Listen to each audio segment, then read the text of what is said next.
চারটি সহজ টিপসেই হবে ঠান্ডা, ট্যাঙ্কের জল হবে বরফ, শান্তি মতন করুন স্নান।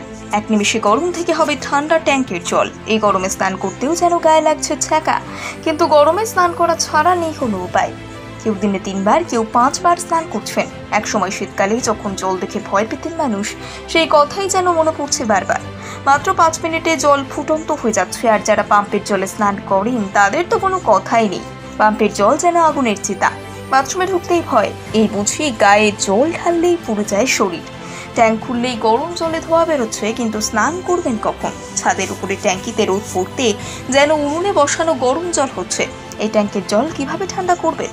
গ্রীষ্মের সমস্যা থেকে মুক্তির উপায় অবশ্যই রয়েছে। কয়েকটি পদ্ধতি যদি অবলম্বন করেন তাহলে এই ট্যাঙ্কের জল হবে শীতল ঠান্ডা। যতই রোদে তেজ হোক না কেন, স্নান করতে গেলে আর দুবার ভাবতে হবে না। অনেকের বাড়িতে ট্যাঙ্কি কোনো ঢাকনা থাকে না, যার ফলে সহজেই সূর্যের তপ্ত রশ্মিতে সেই জল আগুনের মতো গরম হয়ে যায়। আলো যাতে সরাসরি ট্যাঙ্কে না লাগে সেই ব্যবস্থা করতে হবে।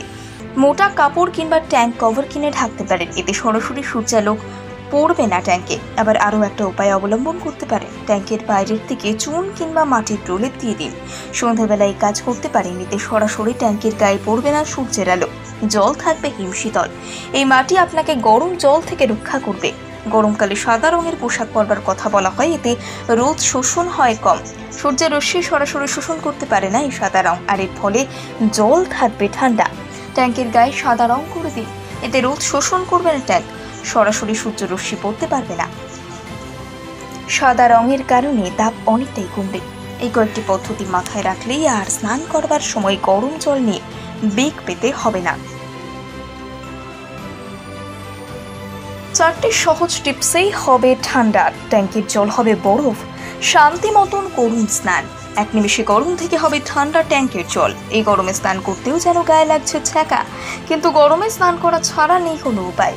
কেউ দিনে 3 বার, কেউ 5 বার স্নান করছেন। একসময় শীতকালে যখন জল দেখে ভয় পেতেন মানুষ, সেই কথাই যেন মনে পড়ছে বারবার। মাত্র 5 মিনিটে জল ফুটন্ত হয়ে যাচ্ছে, আর যারা পাম্পের জলে স্নান করেন তাদের তো কোনো কথাই নেই।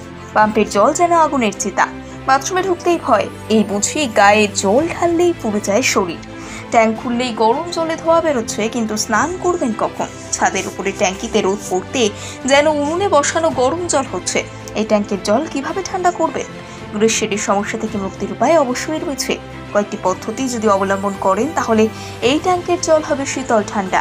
যতই রোদে তেজ হোক না কেন, স্নান করতে গেলে আর দুবার ভাবতে হবে না।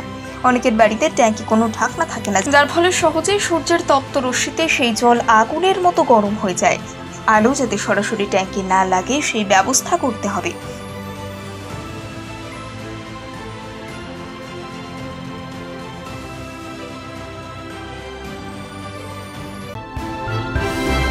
ভয় নয়, আপোষ নয়, শুধু সত্য খবর পরিবেশনার প্রত্যয়। সত্যম নিউজ।